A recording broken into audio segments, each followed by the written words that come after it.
జగంపేట మండలం గురంపాలెం గ్రామంలో ముంతా తుఫాన్ కారణంగా పలు పంటలకు తీవ్ర నష్టం. కోత దశలో ఉన్న వరి చేను, మొక్కజొన్న, మునగ పంటలకు నష్టం. ఉల్లిశెట్టి శ్రీను అనే రైతు తన ఎకరం పొలంలో వేసుకున్న మునగ తోట మంగళవారం రాత్రి కురిసిన వర్షానికి గాలికి మునగ తోట విరిగిపోయింది.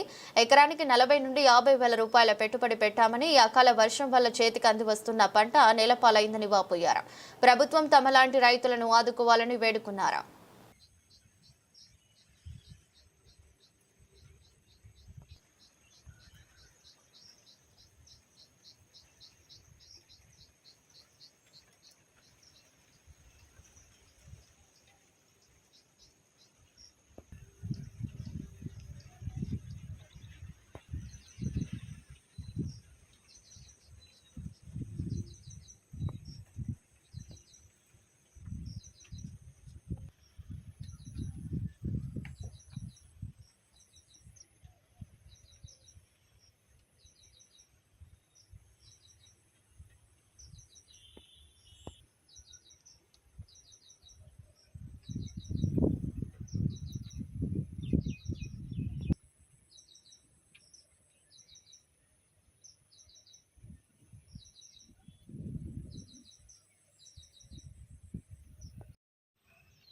మాది జగ్గంపేట మండలం గురపాలెం గ్రామం అండి.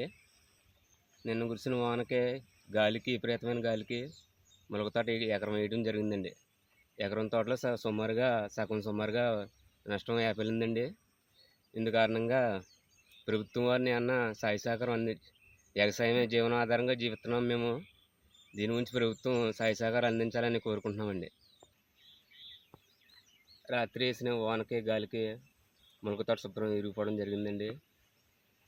దాని గురించి కానీ వ్యవసాయమే జీవనాధారంగా జీవిస్తూ ఇక్కడి నుంచి డబ్బులు అప్పు తెచ్చి వ్యవసాయం మీద పెట్టామండి. 40 నుంచి 50 వేల వరకు ఎకరానికి ఖర్చు పెట్టడం జరిగింది. ఇప్పుడు తీవ్రంగా నష్టపోవడం జరిగిందండి. ఎందుకని మాకు వ్యవసాయమే జీవనాధారంగా మేము జీవిస్తున్నాం. అందుకని ప్రభుత్వం మాకు తక్షణమే సాయ సహకారం అందించాలని కోరుకుంటున్నామండి. మాకు వ్యవసాయమే మాకు మెయిన్ జీవనాధారం అండి. అందుకని మేము రెండో పని చేయడం కూడా మాకు ఇంచుమించుగా తెలదు. ఇదే మాకు ఉపాధి. ప్రభుత్వం మమ్మల్ని ఆదుకోవాలని కోరుకుంటున్నామండి.